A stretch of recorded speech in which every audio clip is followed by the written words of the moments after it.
తెలంగాణ రాష్ట్రంలో జానపదాలు ఇటు పొలిటికల్ లీడర్లకు సంబంధించినటువంటివి, అలాగే ఉద్యమాన్ని ఉత్తేజపరిచినటువంటివి, ఆ తర్వాత తెలంగాణ సాయుధ పోరాటానికి సంబంధించినటువంటి ఓటర్లను ఉత్తేజపరిచేటువంటివి, కార్యకర్తలను వారి యొక్క బాధలను తెలిపేటువంటివి, ఇలాంటి పాటలకు జీవం పోస్తున్నటువంటి దాదాపు 2 దశాబ్దాలుగా వందలాది వేలాది పాటలను తన చేతుల నుంచి జాలువార్చినటువంటి, అక్షరాలకు ప్రాణం పోసినటువంటి బుర్రా సతీష్తో మనం ఉన్నాము. అసలు బుర్రా సతీష్ జానపద కళారంగంలోకి ఎలా వచ్చాడు, నేపథ్యం ఏంటి, బుర్రా సతీష్ ఎన్నెన్ని పాటలు రాసినా కానీ ఆ పాటలలో ఏ పాట అంటే బుర్రా సతీష్కి ఇష్టం, ఇవన్నీ అడిగి తెలుసుకుందాం. ముందుగా మనతో పాటుగా బుర్రా సతీష్ కవి, గేయ రచయిత మనతో పాటుగా ఉన్నారు.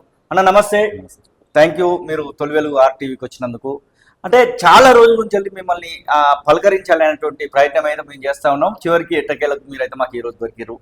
ఫస్ట్ ఒక పాట, సాయుధ పోరాటానికి సంబంధించినటువంటి పాటతోనే మనం స్టార్ట్ చేద్దాం. కారం పొడితో రగిలిన చెల్లె అన్నటువంటి ఆ పాటతోనే మన యొక్క ప్రోగ్రామ్ స్టార్ట్ చేద్దాం. ఓకే, ముందు పాట పాడదాం. ఎస్. కారం పొడితో కదిలిన సెల్లేరు, కల్లి బండలు ఎత్తిన పల్లె, ఉద్యమాల ఊయలగా ఊరు, నిజాం రాజులను తరిమిన పోరు, బాంచందొరని కాళ్ళు మొక్కుతనే బానిసత్వముకు చరమ గీతమై, వెట్టి చాకిరి విముక్తి కోసం మట్టి మనుషులు చేసిన యుద్ధం చల్ వీరుల గన్నమ్మ, ఇది వీర తెలంగాణ, సాయుధ పోరుకు చిరునామా సమరాల తెలంగాణ, పోరులో పొద్దై పొడిసింది ఇది పోరు తెలంగాణ, నెత్తుటితోనే తడిసింది త్యాగాల తెలంగాణ.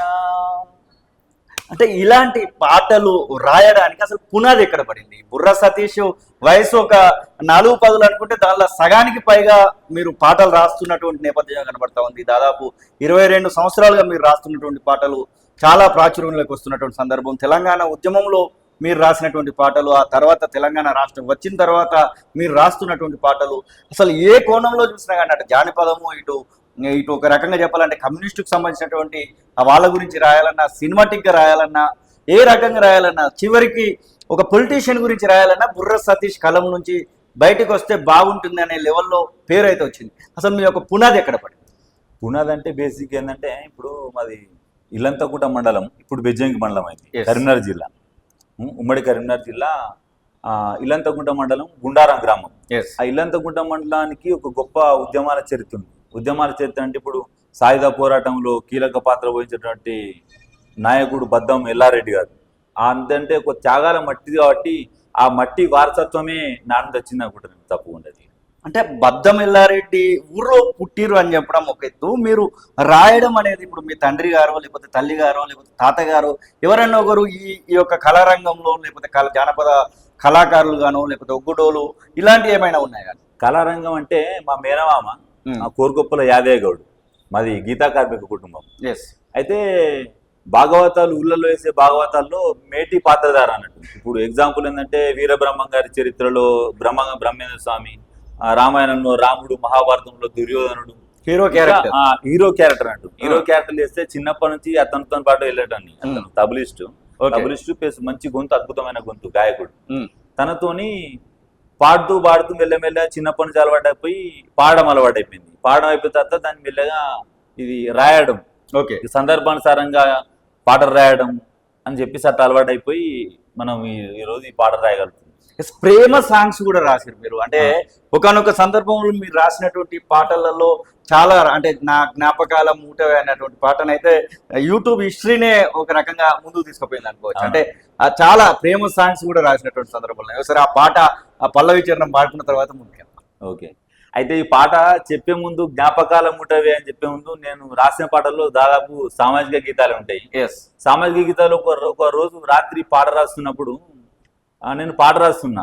ఏంటంటే ఊరు అనేది అసలు మొన్న కరోనా చెప్పిన గుణపాఠం ఏంటంటే, ఎక్కడున్న ఎంత పల్లెలున్న పట్టణంలో బొంబాయిలో ఎక్కడెక్కడి నుంచి వచ్చి కరోనా అనగానే ప్రాణభయంతో వచ్చి ఊళ్ళో తలదాచుకుంది, ఒక క్షేమంగా ఉంటామని చెప్పేసి. అప్పుడు అనుకుంటూ అసలు ఊళ్ళు నిజంగా స్వార్థాన్ని వాడుకుంటున్నాం మన ఊళ్ళో అని చెప్పేసి అనిపించింది అప్పుడు నాకు. అప్పుడు నేను ఒక పాట రాస్తున్నా రాత్రి. రాత్రి ఏమో రాస్తున్నంటే కూలుతున్న మట్టి గోడల నేను వాలుతున్న పొద్దు నీడల, కూలుతున్న మట్టి గోడల నేను వాలుతున్న పొద్దు నీడల, నా జ్ఞాపకాల మూటవే నా పల్లె తల్లి, నా గావురాల పాటవే నన్ను గన్న తల్లి అని పల్లె మీద రాస్తున్న పాట. పల్లె మీద రాస్తే అప్పుడు మా మిస్సెస్ వచ్చింది అప్పుడు నైట్, ఇంకా పడుకోలేదా అని చెప్పేసి అంటే ఏం పాట రాస్తున్నట్టే ఇట్లా పల్లె మీద రాస్తున్నా అంటే, ఇప్పుడు పల్లె మీద రాస్తే ఇనే కాలం కాదు, ఇప్పుడు పిల్ల మీద రాస్తారు పాటలు అంటే యాక్చువల్ ఇబ్బంది అనిపించింది. అరే ఇవాళ అసలు ఒక పల్లెలు కలలేకపోతున్నాయి అనుకున్న తర్వాత నేను అప్పటికే సామాజిక గీతాలు చాలా రాస్తున్నా. ఎందుకంటే ఇప్పుడు ఉన్న ట్రెండ్ లో ఏంటంటే యూత్ ఒక ఫోక్ అట్రాక్ట్ అవుతారు, అట్లా ఇట్లా అని చెప్పేసి ఈ పాట ఉంటుంది. ఉండగానే రికార్డ్ చేయడం మాత్రం లవ్ సాంగ్ చేసాం. కూలుతున్న మట్టి గోడల నేను వాలుతున్న పొద్దు నీడలా, నీకోసమే నేను బ్రతికి ఉన్న మూడు నోచుకోని చిగురులా, జ్ఞాపకాల మూటవే ఓ జాబిలమ్మా, నా గావురాల పాటవే నా వెన్నెల కుమ్మా, నా జ్ఞాపకాల మూటవే ఓ జాబిలమ్మా, నా గావురాల పాటవే ఎండేల కుమ్మా అంటే మంచి యూత్ మంచిగా రిసీవ్ చేసుకున్న పాట ఇది. ఇంకా పూర్తిగా రాలేదు, ఇంకా జ్ఞాపకాల మూటవే వరకు అయిపోతున్నారు. ఇంకొక చరణం కూడా పాడితే బాగుంటుందేమో కదా. ఓకే ఓకే చరణం అంతే అది. అంటే ఇలాంటి పాటలు కూడా మీ కలం నుంచి జారినటువంటి సందర్భం అయితే కనబడుతుంది. మీరుగా రాసుకుని మీరు పాడినటువంటి పాటలు కూడా చాలా కనబడతా ఉన్నాయి. అంటే మీరు మీ గొంతుతోని మీ అక్షరాలతోని ప్రాణం పోసినటువంటి పాటలు కూడా చాలా కనబడతా ఉన్నాయి. మొన్న కార్యకర్తకు సంబంధించినటువంటి ఒక పాట చాలా వరకు అంటే ఒక కార్యకర్త తన యొక్క ఆవేదనను చెప్తున్నటువంటి పాటగా మనకు కనబడతా ఉంది. అసలు ఆ కార్యకర్త గురించి పాట రాయాలనే ఆలోచన ఎందుకు వచ్చింది? ఆ ఆలోచనలో మీరే మీ గొంతు పెట్టి పాడుతున్నటువంటి నేపథ్యం ఎందుకు? అయితే ఏ పార్టీ కానీ ఏ లీడరు, ప్రభుత్వం ఏదైనా కావచ్చు, పార్టీ ఏదైనా కావచ్చు, కానీ జెండా మోసేది మాత్రం ఒక కార్యకర్తని. తను ఏంటంటే ఒక పార్టీని ఒక కన్న తల్లిలాగా భావించి వాళ్ళు ఎత్తంటే అసలు పార్టీల జెండాలు మోస్తున్నటువంటి నాయకులు చాలా వరకు వాళ్ళ గుండెలోని దుఃఖం ఎవరు తెలియదు అసలు వాస్తవానికి. బయటికి మాత్రం తెల్లారంగానే ఒక మంచి కద్దరు చొక్కా వేసుకొని మంచిగా బయటికి వెళ్తారు తప్పించి తన ఆత్మఘోష అనేది ఎవరికి తెలియదు. చాలా మంది కార్యకర్తలు కూడా నేను తెలంగాణ ఉద్యమంలో కూడా మా మిత్రులు చాలా మంది ఉన్నారు, వాళ్ళని చూస్తున్నా, ఇప్పటి కూడా చూస్తున్నా. కాకపోతే వాళ్ళ స్థితిగతుల మీద నాకు రాయాలనిపించి రాసిన పాట. నమ్మిన జెండాను గుండె మీద మోస్తాడు, నమ్మిన జెండాను గుండె మీద మోస్తాడు, నమ్ముకున్న నాయకుడై ప్రాణమిస్తాడు, ఫ్లెక్సీ బ్యానర్లు ఎన్నెన్నో గడుతాడు, అన్నొస్తుండంటూ జిందాబాదు కొడుతాడు, రాబోయే భవిష్యత్తుకు కలలు గంటడు, పార్టీలకు ప్రతిరూపం కార్యకర్తరా, పార్టీలకు ప్రతిరూపం కార్యకర్తరా, పునాది రాయోల నేడు నిలిచినాడురా. కార్యకర్త గురించి మంచిగా అంటే కొంతమంది కార్యకర్తలు మీ పాటలు చూసిన తర్వాత, మీ పాట విన్న తర్వాత చాలా రియలైజ్ అయినటువంటి వాళ్ళు కూడా కొంతమంది. ఈ పాట విన్న తర్వాత ఏమన్నా ఇవన్నీ పాటలు మీరు రాస్తూ వస్తా ఉన్నారు, ఈ వ్యక్తి నుంచి వెళ్ళి నాకు అప్రిషియేషన్ రావడం నాకు చాలా సంతోషం అనిపించింది, అట్లాంటి సందర్భాలు ఏమన్నా? అంటే చాలా మటుకు రాసిన పాటల్లో చాలా మటుకు మంచి మంచి స్పందన వచ్చింది. ప్రతి పాట కూడా నన్ను జానపదం రాసిన, పల్లె పాట రాసినా కానీ మంచి ఆదరణతోనే ఇన్ని రోజులు పాటల ప్రయాణం సాగుతుంది. ఎవరి నుంచి వెళ్ళి అంటే చాలా వరకు ఇప్పుడు మీరు పొలిటికల్ లీడర్స్, అలాగే సినిమా వాళ్ళు, జనపదాల కళాకారులకు ఒక పొగడ్త అనేది ఎప్పటికైనా కానీ చాలా బలాన్ని ఇస్తా ఉంటది. ఈ వ్యక్తి నుంచి నాకు పొగడ్త రావడం చాలా సంతోషాన్ని ఇచ్చిందని చెప్పి. పొగడ్త వచ్చిందంటే నాకు అందశ్రీ గారు ఒకసారి కాల్ వేసారు, ఇది 2006 సంవత్సరం అనుకుంట, 2006లో కాల్ వేసారు. కాల్ వేసి ఏమంటారంటే అరే నేను ఇట్లా అందశ్రీని మాట్లాడుతున్నా అనేసరికి నేను షాక్ అయిపోయినా. అసలు షాక్ అయిపోయినా, అరే నాకు ఇట్లా కాల్ వేసి అని చెప్పేసి అంటే ఒక అద్భుతమైన పాట రాసినావు, ఆ పాట విన్నప్పుడు నేను ఆ రోజంతా కన్నీళ్లు పెట్టుకున్నారా, నిజంగా నువ్వు చిన్నోనివి, నువ్వు వయసులో చిన్నోనివి అయినప్పటికీ నీ పాటకు నేను పాదాబంధం చెప్తున్నా అని చెప్పేసి అందశ్రీ గారు అనడం నా జీవితంలో అది మర్చిపోలేని ఘట్టం. అది దుబాయ్ వలస బతుకుల మీద రాసినటువంటి పాట. ఆ పాట ఒకసారి మాట్లాడు. ఎట్లున్నవో ఏ తీరుగున్నవో ఎరుకన్న జైరా మామా, నీ ఎత ఎందో తెలుపరా మామా, బతుకు పాడుగాను మెతుకు లేదనుకుంటా దుబాయ్ బతుకవైనావా, నాకు దుఃఖాన్ని నింపిపోయినావా, కల్లి వెల్లై నొల్ల ఎల్ల కొడుతుండ్రాట కళ్ళల్ల నీళ్ళచ్చే మామో, మళ్ళా మన పల్లె కస్తావా మామా, జైలు గోడల నడుమ చిత్రవద పెట్టి నరకాన్నే చూపిస్తారాట, నా మనసు గాయమాయ మామా, ఎట్లున్నవో ఏ తీరుగున్నవో ఎరుకన్న జైరా మామా, నీ ఎత ఎందో తెలుపరా మామా. ఈ పాట దాదాపుగా గల్ఫ్ అక్కడ ఉన్నటువంటి దాదాపు దుబాయ్ గల్ఫ్ కార్మికులు అందరికీ మదిలోకి పోయినటువంటి పాట. ఈ పాటలను ఒకవైపు అయితే మీరు తండ్రి గురించి, ముఖ్యంగా మీ నాన్న గురించి ఒక పాట రాసి విడుదల చేసినటువంటి సందర్భం ఉంది, ఒక ఫాదర్స్ డేకి స్పెషల్ గా. ఆ పాట నేపథ్యం ఏంటి, అసలు ఆ పాటలో మీరు రాసినటువంటి పదాలు కూడా చాలా గుచ్చుకుంటా ఉంటాయి. పాట నేపథ్యం అంటే ఇప్పటికి కూడా నేను చిన్నప్పుడు ఎలా ఉన్నానో, తల్లి ఒడిలో ఉన్నప్పుడు ఒక అమ్మ ఎట్లా చూసుకుంటుందో, మా అమ్మ మొన్నటి వరకు కూడా నన్ను అలాగే చూసుకునేది. నేను కరీంనగర్లో ఉంటాను, నేను మా ఊరు గుండారమైనప్పటికీ కరీంనగర్లో ఉంటాను మా ఫ్యామిలీతోని, భార్య పిల్లలతోని. అప్పుడు కూడా ఇప్పుడు 2012లో తను చనిపోయింది. అప్పటి వరకు కూడా రోజు సాయంత్రం 7 అయిందంటే తన నుంచి ఒక ఫోన్ వచ్చేది, ఎక్కడున్నావురా, తిన్నావా, చీకటి అయితే పోపోయాను అని చెప్పేట మాటలు ఇప్పటికి కూడా అసలు మైండ్లో పెడితే ఒక రకమైనటువంటి బాధ అనిపిస్తుంది. ఆ మాటలు ఏంటంటే 2012లో మాకు దూరం అవుతాను, దూరం అయినాక ఈ తల్లి ప్రేమ, అసలు పిల్లలు అప్సెట్ అయిపోతారు అని చెప్పేసి మా బాపు తను ఏంటంటే రాత్రి 7, 6 కానీ కాదు తప్పకుండా తన నుంచి కాలొస్తుంది.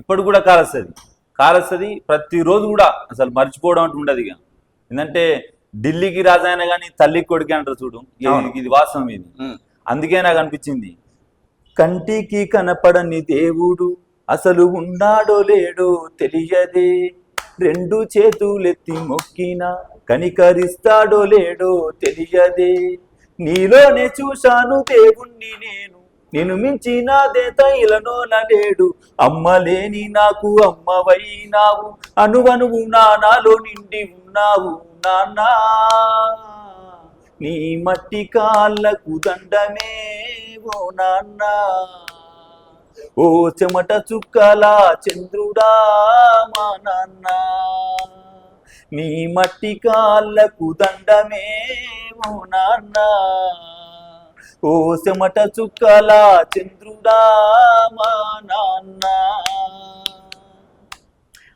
ఇలాంటి పాటలన్నీ రాస్తున్నటువంటి మీకు ఎప్పుడైనా అనిపించింది అసలు నేను ఈ పాటలు రాసే కంటే సినిమాలలోనో లేకపోతే ఇంకేదైనా రాస్తే ఆర్థికంగా నిలదొక్కుకోవచ్చు అనేటువంటి ఫీలింగ్ ఎప్పుడన్నా, అంటే ఈ జనపదాల వైపు కాకుండా అలాంటి ఫీలింగ్ ఎప్పుడైనా కలిగిందా? లేదు, అది ఎప్పుడు రాలేదు. కాకపోతే సినిమాలో అవకాశం కోసం ఎప్పుడు ప్రయత్నాలు చేయలేదు. ఒకవేళ వస్తే మాత్రం తప్పకుండా ఒక మంచి బుర్ర సతీష్ అంటే ఒక సామాజికం జానపదంగా కాదు సినిమా పాటలు కూడా రాయగలడని తప్పకుండా నిరూపిస్తా. వస్తుంది అవకాశం, తప్పకుండా వస్తుంది. అంటే బెల్లి లలిత పాట కూడా మీరు అక్షరీకరణ చేసినట్టున్నారు, చాలా గొప్పనైనటువంటి పాట. అంటే బెల్లి లలిత గురించి పూర్తి స్థాయిలో తెలిసినటువంటి వాళ్ళు మాత్రమే రాసేటువంటి పాట అది. బెల్లి లలితకు సంబంధించినటువంటి పాట గురించి మాట్లాడు. బెల్లి లలిత పాట తమ్ముడు మధ్యల సందీప్ దరువులో చెల్లె రెలారే రెలా గంగా వాడింది పాట. నీ పాటలు ఎర్రని పూలవనం, నీ ఆటకు హారతి పట్టె జనం, నీ పాటలు ఎర్రని పూలవనం, నీ ఆటకు హారతి పట్టె జనం, నింగికెగసిన జాబిల్లి సింగిడే విరిసనికు ప్రణమిల్లి, ఓ అరుణ పతాక వందనమే బెల్లి లలితక్క, మా ఆడబిడ్డని కొందనమే మా చెల్లి లలితక్క, ఓ అరుణ పతాక వందనమే బెల్లి లలితక్క, మా ఆడబిడ్డని కొందనమే మా చెల్లి లలితక్క. అంటే ఇలాంటి పాటలన్నీ రాస్తున్నటువంటి మీకు పొలిటికల్ లీడర్ల మీదుగా పాటలు రాసేటువంటి అవకాశాలు ఈ మధ్య కాలంలో చాలా ఎక్కువగా వస్తున్నట్టుగా మాకైతే సమాచారం ఉంది. అంటే పొలిటికల్ లీడర్ల మీద పాటలు రాసేటప్పుడు చాలా వరకు ప్రతి ఒక్కరి మీద ఒక రకంగా రాయాల్సి వస్తుంది. దానిలో అబ్బా ఈ పాట నేను చాలా బాగా రాయగలిగిన, ఈ వ్యక్తి గురించి నేను పాట రాయడం వల్ల చాలా సంతోషంగా ఉన్నా. ఎందుకంటే మీరు పాటలు రాసినటువంటి సందర్భాలలో ఇప్పుడు పొన్నం ప్రభాకర్ మంత్రిగా కొనసాగుతూ ఉన్నాడు, మీరు పాటలు రాసినటువంటి ఆ వ్యక్తి అతను. ఇంకా చాలా మందికి రాసినటువంటి సందర్భం ఉంది. అటు బీఆర్ఎస్ కానివ్వండి, కాంగ్రెస్ కానివ్వండి, ఎవరికైనా మీరు పాటలు రాసి వాళ్ళ కోసం పాటలు ఇచ్చినటువంటి సందర్భాలు ఉన్నాయి. పొలిటికల్ లీడర్ల మీద పాట గురించి మాట్లాడుకుంటే ఏదైనా మీకు నచ్చినటువంటి పాట? పొలిటికల్ లీడర్ల మీద రాసిందంటే నేను మొట్టమొదటి పాట రాసింది మన రాష్ట్ర మంత్రి అన్న పొన్నం ప్రభాకర్ అన్న మీద రాయడం జరిగింది. మొట్టమొదటి పాట అది. అప్పుడు అది ఎందుకంటే అన్న మీద అటువంటి ప్రేమతోని అప్పుడు చాలా ఒక గుండె లోతు నుంచి అది పొలిటికల్ ఒక రాజకీయ నాయకుని మీద కాకుండా అన్నకు రాస్తున్నా నాకుండా ఒక మా అన్నకు రాస్తున్నటువంటి ఫీలింగ్ తో రాసినప్పుడు, ఎందుకంటే తెలంగాణ ఉద్యమంలో పెప్పర్ స్ప్రే దాడి అవన్నీ చూసాం కదా. అప్పుడు నా మొదటి పాట అదే. కరీంనగర్ పులి బిడ్డ నిన్ను మరువబోదు ఈ గడ్డ, నీ మాటే తుపాకి తూట జనమంతా బట్టె నీ బాట. కరీంనగర్ పులి బిడ్డ నిన్ను మరువబోదు నీ గడ్డ, నీ మాటే తుపాకి తూట జనమంతా బట్టె ఈ బాట. జై తెలంగాణమై ఉన్నా కాంగ్రెసు పెద్దన్నవన్న, రణగర్జన చేసినవన్న మా పొన్నం ప్రభాకర్ అన్న. కరీంనగర్ పులి బిడ్డ నిన్ను మరువబోదు ఈ గడ్డ. అంటే ఇలాంటి ఆ పాటలతో పాటుగా మీరు సామాజిక కోణానికి సంబంధించిన, అంటే ఒక గౌడు మీదనో, లేకపోతే ఒక సర్దారు సర్వాయి పాపన్న గౌడు మీదనో, లేకపోతే ఇంకా ముందుకెళ్తూ ఎడ్ల బండి మీద కూడా పాటలు రాసినటువంటి సందర్భాలు ఉన్నాయి. అంటే మీకు నేపథ్యం అంతా కూడా అంటే ఒకవైపు అనుకోవడానికి కాకుండా ఒక లవ్ సాంగ్ కనబడతా ఉంది, ఒక నేపథ్య పాట కనబడతా ఉంది, ఒక పొలిటికల్ కనబడతా ఉంది, ఒక సామాజిక గీతం కనబడతా ఉంది, ఒక అవేర్నెస్ తేవడానికి కార్యకర్త ఓటు లాంటి పాటలు అయితే కనబడతా ఉన్నాయి. అసలు ఈ యొక్క మొత్తం వ్యవస్థలో అంటే మీకుగా చాలా అరే నేను చాలా గొప్ప పాట, అన్ని గొప్ప పాటలే ఉండొచ్చు కదా, కానీ దానిలో మీకు సాటిస్ఫాక్షన్ అయినటువంటి పాట గురించి? సాటిస్ఫాక్షన్ అనేది ఇప్పుడు మన తెలంగాణ తొలి బహుజన విప్లవుడు సర్దార్ సర్వాయి పాపన్న మీద రాసినటువంటి పాట చాలా పేరు తెచ్చింది నాకు. అవును.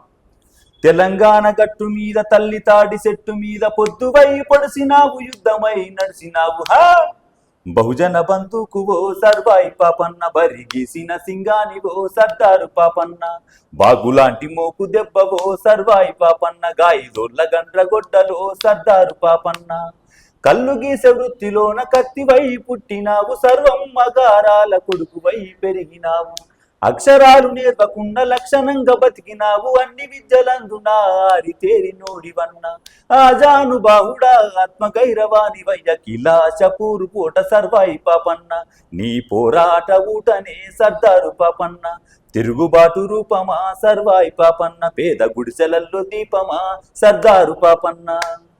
ఈ పాటలన్నీ రాస్తున్నటువంటి మీకు ఎప్పుడైనా అంటే అవార్డ్స్ అనేటివి ఒక కళాకారునికి 100 ఏనుగుల బలాన్ని ఇస్తా ఉంటాయి. అవును. అవార్డ్స్ విషయంలో బుర్ర సతీష్కి ఎప్పుడైనా, మొన్న ఏదో ఉగాది సమయంలోనే ఏదో అవార్డు తీసుకున్నట్టుగా చూసినాం మేము, ఇంకేదైనా అవార్డ్స్ విషయంలో మాట్లాడుకుంటే? అవార్డ్స్ ఏం తీసుకోవాలి ఇప్పటి వరకు అంటే మీరు ఆ వైపుగా ఆలోచించలేదు? అవార్డ్స్ కోసం పాట రాయాలి, ఎందుకంటే ఒక సామాజిక కోణంలో మనవంతు ఓ సరస్వతి కటాక్షంతో ఏదో 4 పాట రాస్తున్నాం సమాజానికి, నా కలం ఒక చైతన్యాన్ని ఇవ్వాలని చెప్పేసి నేను నా పాటల ప్రయాణం సాగిస్తున్నా. అవార్డుల కోసం ఎప్పుడు రాయబోను కూడా. ఓకే, ఎడ్ల బండి మీద రాసినటువంటి పాట గురించి మాట్లాడుతున్నాం. ఎడ్ల బండి అనే దాని మీద పాట రాయడం అంటేనే గొప్ప విషయం. ఈ ఎడ్ల బండి పాట కూడా మన నరసన్న వాయిండు, అంతకుమంది ముందు వడ్డకొండ అనిల్ కుమార్ అన్న వాయిండు. అయితే ఒకప్పుడు ఎడ్ల బండి అంటే ఒక పెద్ద ఎడ్ల బండి సవార్ కథనం ఉంటే ఇవాళ ఇంట్లో ఒక ప్రొక్లైన్ ఉన్నట్టు, ఒక 20-30 లక్షల మిషన్ ఉన్నట్టు, ఒక అసెట్ గా, ఒక గొప్ప ఆస్తిగా భావించే ఎడ్ల బండి ఇలా కనుమరుగైపోయింది. అంటే దాని మీద ఒక బాధతప్త హృదయంతో రాసుకున్నటువంటి పాట ఎడ్ల బండి. యాదున్న నా ఎడ్ల బండిని, నాడు పల్లెల్లో మీ బతుకు బండిని, సవ్వారి మీ కచ్చురాన్నిరా, మిమ్ము అవ్వోలే జాదీన దాన్నిరా, అన్నదాతల ఆత్మ సాక్షిని రెక్కలిరిగిపోయిన ముసలి పక్షిని, యాదున్న నా ఎడ్ల బండిని, నాడు పల్లెల్లో మీ బతుకు బండిని, ఒంటి గాయం కూర్చి పెంట జారగుడితి, రైతింట రత్నాల పంట రాసి వస్తి, పెట్రోలు డిజిలిని ఏనాడు అడుగలి, పేగుడెండుకపోయిన మీ సోపతిడు వలే, ట్రాక్టర్ వచ్చి నొగల నిరిసెరా,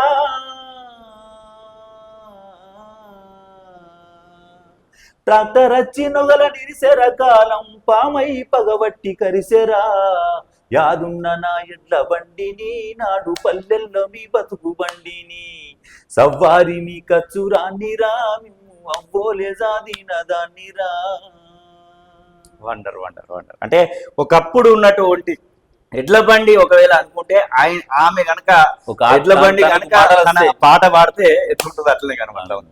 గద్దరన్న గురించి మాట్లాడుకోవాలి. ప్రజాయుద్ధన ఒక గద్దరన్న చేతుల మీదుగా మీరు పెళ్లిలతో పాట విడుదల చేశారు. ఆ తర్వాత గద్దరన్న మీద కూడా ఒక పాట రాసి గద్దరన్నకు తను బతుకున్నప్పుడు వినిపించడం జరిగింది. ఆ తర్వాత కూడా రికార్డ్ చేసినట్టున్నారు. గద్దరన్న పాట విషయానికి వస్తే అయితే వాస్తవానికి గద్దరన్న పాట ఇది ఎప్పుడో 2010లో రాయడం జరిగింది. గద్దరన్న మీద ఉన్నటువంటి ప్రేమతోని అభిమానంతోని అసలు గద్దరన్నతోనే కదా ఇవాళందరూ పాట నేర్చుకున్నది నా ఉద్దేశం కొద్ది అప్పుడే రాయడం జరిగింది. అడవిలో అన్నయ్య ఆయుధమెత్తిన గుమ్మడి విటలన్న కదా ఇది పరుపు బండపై పాటను నేర్చిన యుద్ధ నౌక గద్దరన్న కదా సాయుధ పోరులో సమర గీతమై సాగిపోయిన ఘనతానాడు సాయుధ పోరులో సమర గీతమై సాగిపోయిన ఘనతానాడు సవతి తల్లి సంఖ్యలను తెంచగ పొడుస్తున్న పొద్దైనాడు అడవిలో అన్నయ్య ఆయుధమెత్తిన గుమ్మడి విటలన్న కదా ఇది పరుపు బండపై పాటను నేర్చిన యుద్ధ నౌక గద్దరన్న కదా. చాలా వరకు పాటలన్నీ పాడుతూ వస్తా ఉన్నారు. అంటే మీరు ఎప్పుడైనా అనుకున్నారా అంటే నేను ఈ రూట్ ఎంచుకొని ఏమైనా తప్పు చేశానేమో, లేకపోతే ఇంకేదైనా రూట్కు పోతే నేను ఇంకొంచెం ఆర్థికంగా బలంగా పడేటోనేమో, ఇలాంటి ఫీలింగ్? అంటే కళాకారుడు అంటేనే మీదికి మాత్రం కనబడతా ఉంటారు, నోరు లేస్తూ ఉంటుంది, కానీ కడుపుకు ఇబ్బంది పడుతున్నటువంటి కళాకారులు మనకు పదుల సంఖ్యలో కనబడతా ఉంటారు. అయితే కళాకారులు అంటే నిజానికి నిరుపేద కుటుంబం నుంచే ఉన్నారు చాలా మంది కూడా. అయితే మా బాపు కూడా నన్ను ఏంటంటే ఒక ఉపాధ్యాయునిగా, ఒక టీచర్గా, ఒక గొప్ప హోదాలో చూడాలనుకున్నాడు కానీ నేను ఈ చిన్నప్పటి నుంచి పాటల మీద ఉన్నటువంటి ఆసక్తితోని క్రమేణా ఈ పాటతోనే నా జీవితం మొత్తం కొనసాగుతుంది. నేను మాత్రం చాలా సంతృప్తిగానే ఉన్నా. మళ్ళీ జన్మ అంటూ ఉంటే కూడా నేను కళాకారుని కనబడతాను నేను తప్పకుండా. మా రోజు వీరన్న పాట కూడా మీరు రాసినట్టు. అంటే ఒక్కరిద్దరేనే కాదు, చాలా మందికి సంబంధించినటువంటి ఒక ప్రస్థానం కనబడుతూ ఉంది. మనం ఇప్పుడు పాడుతూనే ఉంటేనే ఒక 20-30 పాటలు ఇట్లా అలవోకగా వస్తూ ఉన్నాయి. మా రోజు వీరన్న పాట గురించి మాట్లాడుకుంటే, మా రోజు వీరన్న పాట చెల్లె మధుప్రియ వాడింది పాట.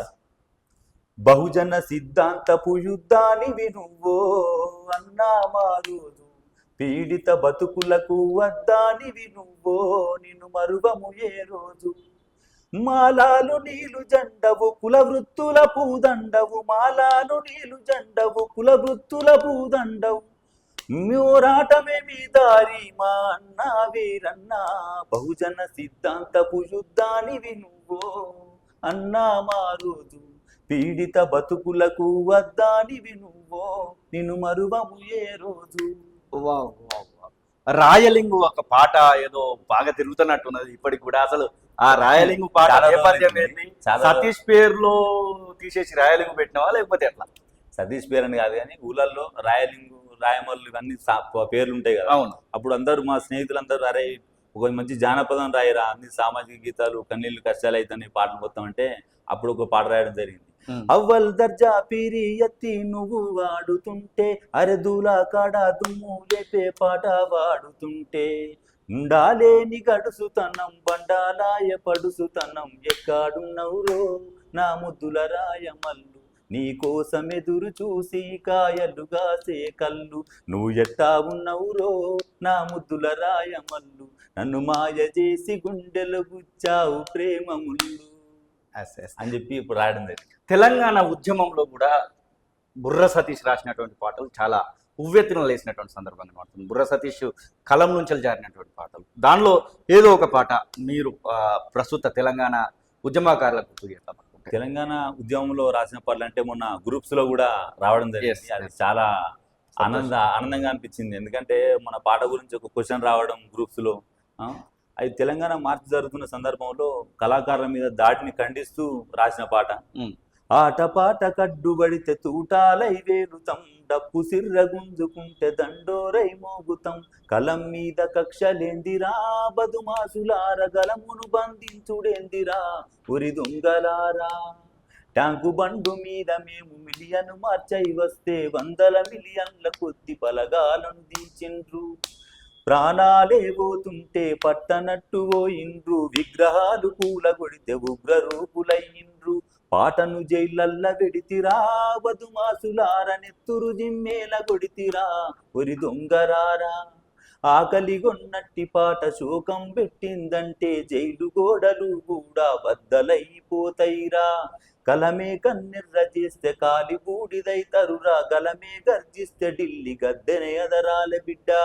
సంఖ్యల్లే సంకనాకురో బదుమాసులారా, సర్కారే కూలిపోద్దిరో వరి దొంగలారా. చివరగా మనుషులను అసలు మనుషుల లెక్క ఉండండిరా అని చెప్పడానికి ఇదేమి మాయలోకం అని చెప్పేసి ఒక పాట రాయడం జరిగింది నల్గొండ గద్దర్ నర్సిరెడ్డి ఆ పాట ఆలపించినటువంటి కనుమరుగైపోతున్నటువంటి మన Yes. మానవ విలువల సంబంధాల గురించి Hmm. అప్పుడు రాయడం జరిగింది. ఇదేమి మాయ కాలమో ఒరి నాయనా, ఇంటరు నెట్టుగాలమో ఒరి నాయనా, వట్టిది కాదు పోతులూరి కాల జ్ఞానము, వట్టిది కాదు పోతులూరి కాల జ్ఞానము, మట్టిలో నగలిసినాది మానవ సంబంధము. ఇదేమి మాయ కాలమో ఒరి నాయనా, ఇంటరు నెట్టుగాలమో ఒరి నాయనా. అన్న సమ్మక్క పాట అనేది దాదాపుగా మీకు నాకు తెలిసి ఇంత పేరు తెచ్చినటువంటి పాట ఏదో ఉండకపోవచ్చు. అవును, అంటే చిలకలాది గట్టు అనేది అసలు మీరు రాసిరనే విషయం కూడా విన్నటువంటి వాళ్ళలో ఒక 15% 20% మన ఎవరికి తెలిసి ఉండకపోవచ్చు. దాదాపు ఆ పాట గురించి మాట్లాడు. దాదాపు ఏంటంటే నేను రాసిన పాటలు విని ఉంటారు కానీ కాకపోతే నేను రాసినట్టు నన్ను అవును, పట్టలేదు. సిలుకలాది గట్టు చాలా పేరు తెచ్చింది సమ్మక్క పీరియడ్ లో. ఎస్ సిలుకలాది గట్టు వల్లో సిన్ని మేడారం, వల్లో సిరి వెలుగుల పొద్దో తల్లి సమ్మక్క గద్దె. అంశలాది గట్టు వల్లో ఆది మేడారం, వల్లో అలరారుతుందో తల్లి సారక్క గద్దె. జారు జారు బండో వల్లో జంపన్న వాగు, సింగరు తల్లులకు బంగారమెతుల తూగు. చిలుకలాది గట్టు వల్లో సిన్ని మేడారం, వల్లో సిరి వెలుగుల పొద్దో తల్లి సమ్మక్క గద్దె. థ్యాంక్ యూ అన్న, చాలా సమయాన్ని మాకైతే కేటాయించారు. ఇది బుర్ర సతీష్ అన్న రాసి తన గొంతుతో పాడినటువంటి పాటల సమూహం. ఇంకా చాలా పాటలు కనబడతా ఉంటాయి. 1, 2, 3 అనే కాదు, కొన్ని వేల పాటలకు జీవం పోసినటువంటి వ్యక్తి, అక్షరాలకు ప్రాణం పోసినటువంటి వ్యక్తి, ఇంకా ప్రాణం పోస్తున్నటువంటి వ్యక్తి బుర్ర సతీష్ అన్న. కరీంనగర్ జిల్లాలోని ఒక మారుమూల గ్రామం నుంచి దాదాపు తెలంగాణ రాష్ట్ర వ్యాప్తంగా ప్రపంచ వ్యాప్తంగా కూడా తన యొక్క అభిమానులు ఉన్నారంటే అది అతిశయోక్తి కాదు. ఇక దుబాయ్, గల్ఫ్, ఇలా ప్రతి దానిపైన కూడా అక్షరాలను మలచగలిగినటువంటి దిట్ట బుర్ర సతీష్. చూస్తూనే ఉండండి తొలి వెలుగు.